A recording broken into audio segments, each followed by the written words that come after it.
नगरपालिका निवडणुकीमध्ये महायुतीची महामुसंडी 288 पैकी 215 जागांवर महायुतीचा दणदणीत विजय। 117 नगरपरिषदा जिंकून राज्यात भाजप नंबर 1, शिंदे सेना दुसऱ्या तर अजितदादांची राष्ट्रवादी तिसऱ्या क्रमांकावर।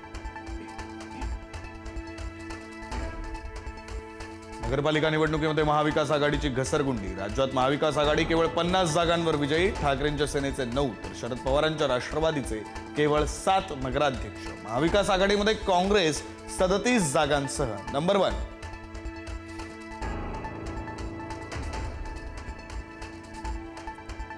सगळ्यांच्या मेहनतीमुळे महायुतीला अभूतपूर्व यश मिळालं। मुख्यमंत्री फडणवीसांची प्रतिक्रिया। एकाही नेत्यावर मी टीका केली नाही, केवळ विकासावर मतं मागितली। भारताच्या इतिहासातली अशी पहिलीच निवडणूक असेल, फडणवीसांचं वक्तव्य।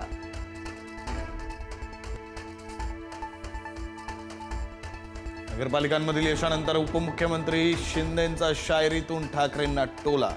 नकली को किया ढेर, यूबीटी को पता चला, कौन है असली शेर, ये तो ट्रेलर है पिक्चर बाकी, शिंदेंचा घणाघात।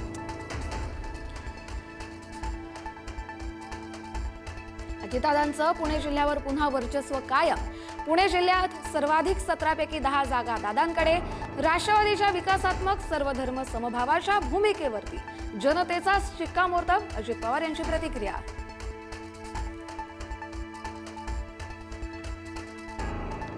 नगरपालिकेमध्ये काँग्रेसचे 41 नगराध्यक्ष आणि 1006 नगरसेवक विजयी। काँग्रेसकडून सोशल मीडियावर दावा, तर निकालानुसार काँग्रेसला 28 जागा।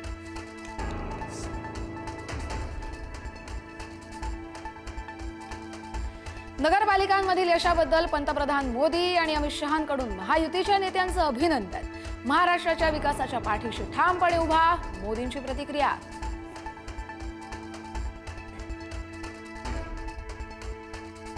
काँग्रेस ही भाजपची बी टीम। यापुढे काँग्रेसच्या नेत्यांवरही कसा विश्वास ठेवायचा हाही प्रश्नच आहे। जामखेडमधील पराभवावरून आमदार रोहित पवारांचं काँग्रेसवर टीकास्त्र। नगरपालिकांच्या निवडणुका संपताच महापालिका निवडणुकीच्या कामांना वेग। महापालिकेसाठी भाजपची पहिली यादी या आठवड्यात जाहीर होण्याची शक्यता। शिंदेंच्या शिवसेनेची आज मुंबई पालिकेच्या जागा वाटपावर बैठक। बैठकीनंतर भाजपसोबत चर्चा होण्याची शक्यता।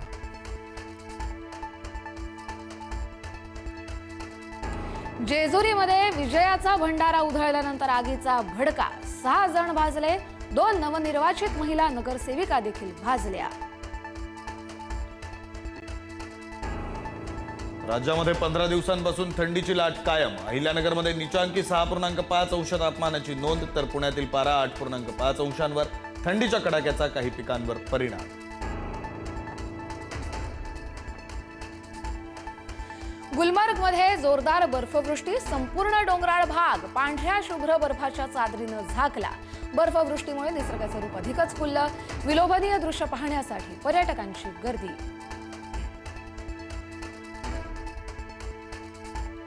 वर्षाअखेरीस भारतीय रेल्वेचा प्रवाशांना झटका। लांब पल्ल्यांच्या प्रवास भाड्यात वाढ।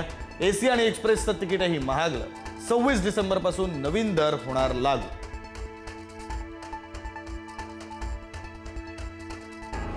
राष्ट्रीय स्वयंसेवक संघाला भाजपच्या चष्म्यातून पाहणं ही एक मोठी चूक। सरसंघचालक मोहन भागवत यांचं स्पष्टीकरण।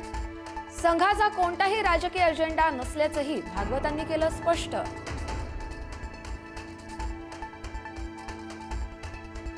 आसाममधून पंतप्रधान नरेंद्र मोदी यांचा काँग्रेसवर हल्लाबोल। काँग्रेसनं आधी घुसखोरांना देशात वसवलं, आता मतदार यादी दुरुस्तीचा विरोध करत काँग्रेसचा घुसखोरांना वाचवण्याचा प्रयत्न, मोदींचा आरोप।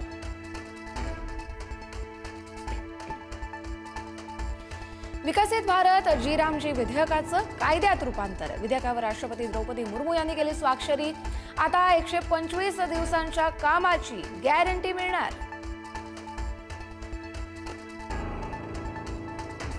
अमेरिकेचे राष्ट्राध्यक्ष डोनाल्ड ट्रम्प यांचे लैंगिक गुन्हेगार एप्स्टीन सोबतचे फोटो गायब। एप्स्टीनशी संबंधित 16 फाईल्स न्याय विभागानं वेबसाईटवरून हटवल्याची चर्चा। न्याय विभागाकडून अद्याप स्पष्टीकरण नाही।